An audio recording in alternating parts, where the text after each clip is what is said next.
What's up guys, just Messi here and welcome to a brand new video and welcome to a daily dose of transfer gossip. Today is Thursday the 18th of August and there's just 2 weeks remaining now of the transfer window. And it seems that this summer has absolutely flown by guys. So before we get any further, as always, if you can smash 1,000 followers likes, that'd be absolutely awesome. If you're new to my channel, click that subscribe button for daily FIFA content and in the comments below, let me know your thoughts on today's rumours, the rumours I should do in the next episode. And finally, if you missed yesterday's video, it'll be down below in that description box guys. 8 AM is transfers, and after 9 PM will be the second video of the day. And after seeing all this FUT champion stuff for FIFA 17, I cannot wait to actually start playing FIFA Ultimate Team again. But now let's get into transfers, and first up the confirmed deals, Alexander Milosevic going to SV Darmstadt in Germany. That is from Turkish giants Besiktas on a loan deal for £170,000. And I think back in January he was linked to a Premier League club, but I can't remember who it actually was.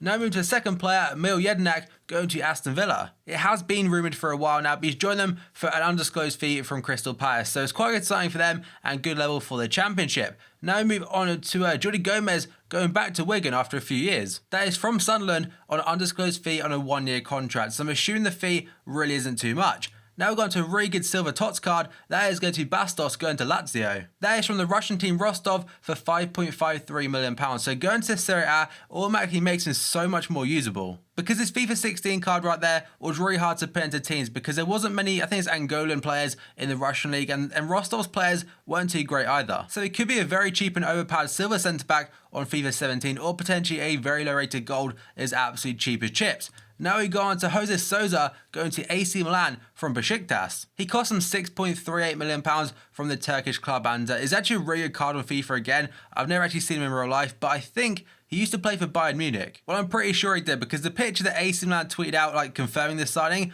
was a render of him playing at Bayern 6 or so years ago, which I found quite strange, I'm not gonna lie, but I looked at his stats and he definitely contributed to a lot of goals last season. Now we go on to Mario Gomez Chacha going to Wolfsburg from Fiorentina. He absolutely killed it last season for Besiktas, but he decided against staying there due to political reasons. It was nothing to do with the football, he just didn't really feel too safe there, but the fee was just £5.95 million, an absolute bargain for a player guarantees goals. Now we're going to a huge one for Leicester City. Mahrez has signed a new deal until 2020. And Sky Sports are saying there's no buyout clause in this contract whatsoever, so that's very good news for them on that front. But I still think if Leicester don't have a great year, he will be sold next season. But he also needs to prove this season that he's not just a one-season wonder and can maintain that form. Now we're going to the final one. It's actually an injury, a horrible one for West Ham fans. They signed Andre Ayew from Swansea City for a club record fee of £20.5 million. That was probably about a week and a half, 2 weeks ago now, but now he's out for up to 4 months. On his debut on Monday night for West Ham against Chelsea, he did in fact pull up very early at holding his thigh, so apparently now he needs surgery on it, and again the owner has confirmed 4 months. And that's probably the worst possible start to his West Ham career. Now we go on to the potential deals, and first up, Pau Lopez linked to Tottenham again. According to Sport, Espanyol goalkeeper Pau Lopez is set to join Tottenham on a season-long loan deal. This is after a €600,000 fee was agreed with the club. That's £512,000 by the way for that loan deal. And it also includes a €7 million or £6 million option to buy at the end of the season. He was rumoured to join Spurs before Hugo Lloris actually picked up his injury, so I'm assuming he will be back up for now because Mitchell Vorm, I'm not sure what their situation with him is, but he may start the first few games because like I mentioned before, Hugo Lloris is actually out for up to 4 weeks.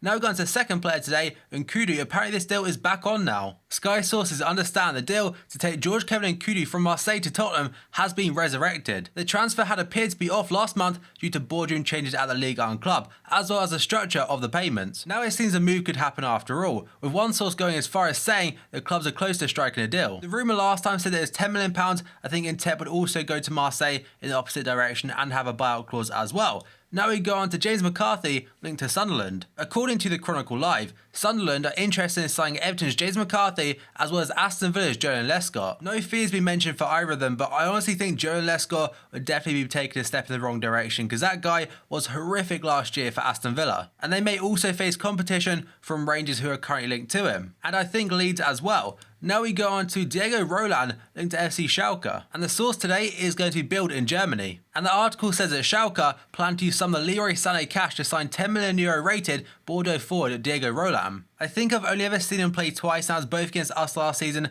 in the Europa League. So again, can't really give my judgment, but I'm assuming he's a decent player. Now we go on to Rachid Ghazal linked to Everton. According to Le 10 Sport, Everton are set to make a new bid of €13 million for Lyon midfielder Rachid Ghazal. I know West Ham were heavily linked before for around £7 million, but now it looks like Everton had a bid rejected and are looking to go in for a second time. So he did very well last season, to be fair, for Lyon, and would probably quite a good buy for Everton at a decent price. Now we go on to Jeffrey Schlupp. Apparently Leicester blocked his move to West Brom. That's according to a lot of sources, by the way, but the article I'm reading today is from the Daily Mail. And it reads that Jeffrey Schlupp was set to join West Brom in an £11.5 million deal, but Leicester City now insist the player is not for sale. And the one thing I really don't get about this deal is the fact that they did actually drop him from the weekend's game against Hull City. Like, he wasn't in the squad whatsoever. They may have kept him there because they need quite a bit of depth next season, or this season, due to how many competitions they'll be taking part in, including the Champions League. So they could get a few more minutes here and there. Now we got onto Kieran Trippier linked to Aston Villa. According to the Birmingham Mail, Roberto Di Matteo is hoping to convince Tottenham to loan right back Kieran Trippier to Aston Villa for the season. He is currently playing backup though to Kyle Walker, who had a fantastic year last year for Spurs, and it's kind of similar to Jeffrey Schlupp before. They're both wanting first team football. I think he's too good to go down to the Championship personally, and he probably could get a move to a Premier League club on loan. Now we move on to William Vanquer linked to Crystal Palace from Roma. According to Il Messaggero, Crystal Palace have made contact with Roma over signing midfielder William Vanquer. I remember watching a video and seeing one of his goals pop up when I think he's playing for Stanley Age or something in Belgium. It's got an absolute worldie for them, so I thought I'd chuck that in there. Now we go on to Loic Remy linked to Crystal Palace. According to the Evening Standard, Crystal Palace have joined the race to sign Chelsea misfit Loic Remy. He is struggling to break into Antonio Conte's first team squad, and Lyon are also interested in a loan move. He was also linked to Villarreal yesterday. Now we go on to Jonny Evans, and not for the first time, and some people may think this is a joke, but linked to Arsenal. According to the Daily Express, West Brom are refusing to sell Jonny Evans to Arsenal despite a £16 million bid being lodged. That is 1-6, not 60, 1-6. So Jonny Evans, I mean, I don't personally think he's a very good defender now. Back in the day, not a bad backup for United, but Arsenal, they need Mustafi. And to me, it now looks like the press are kind of trolling Arsenal for not buying anyone yet, but I keep linking to players like Jonny Evans where really they should be going for Champions League quality. So either way, if they get Jonny Evans, I'm not sure. I think people will laugh. Now we go on to Diego Lopez linked to Chelsea. According to Gazzetta dello Sport, Diego Lopez is keen to move to the Premier League and could join Chelsea if Asmir Begovic leaves Stamford Bridge. He has been linked to Chelsea for a while now, probably about 3 or 4 weeks, potentially even a couple of months. So Begovic, he looks like he could potentially be leaving, but I'm not sure what club to. But he wouldn't be a bad backup. Next up, we got Lazar Markovic of Liverpool linked to AC Milan. According to the Daily Express, AC Milan have registered their interest in Liverpool winger Lazar Markovic, and they now join Sporting and Schalke in making an inquiry after the 22-year-old returned from a loan spell with Fenerbahce. I think it would make sense for him to leave this summer. I prefer a loan deal because he still has a lot of potential about him. He just needs some confidence. Because right now he's not going to get too many minutes at Liverpool because we've got a lot of attacking-minded players and players that are obviously ahead of him in the pecking order, but also we don't have any European football, hence us not having many competitions. Another Liverpool player deemed surplus to requirements is Christian Benteke, who we signed for £32.5 million just 1 year ago. According to League TV, Besiktas are growing confident on signing Christian Benteke on loan for a fee of £3 million. This is after Liverpool rejected a bid from Crystal Palace, which was £23 million plus £7 million in additional fees. But I personally don't think we'll loan him out. We want that £32.5 million straight up. Now we go on to Jermaine Lens linked to Fenerbahce. I'm never sure if it's Lens or Lens, but either way he's linked to the Turkish club today, according to the Sunderland Echo. They are saying that new Fenerbahce coach Dick Advocaat is keen to re-sign Jermaine Lens on a season-long loan deal from Sunderland. And it didn't work out for him whatsoever at Sunderland, so I'm assuming he could be looking for a move very, very soon.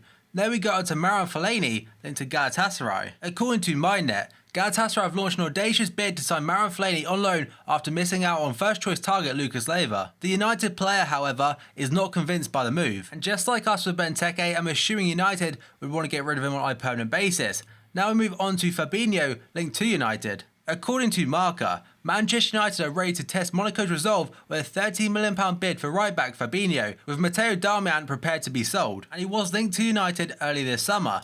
Now we move on to Marcelo Brozovic linked to Tottenham. According to Football Italia, Inter have offered Marcelo Brozovic to Tottenham in exchange for Jan Vertonghen plus cash. This is because the new coach of Inter, Frank de Boer, is keen to be reunited with his former Ajax defender. But to be honest, I'm pretty sure Spurs wouldn't let Vertonghen go, as he's one of their key players at the back. And remaining on Brozovic, according to Sky Sports Italia, Everton and Stoke have both inquired about Marcelo Brozovic after a merger. Inter are prepared to listen to offers for the midfielder, so he could still be Premier League bound, but not necessary to Tottenham.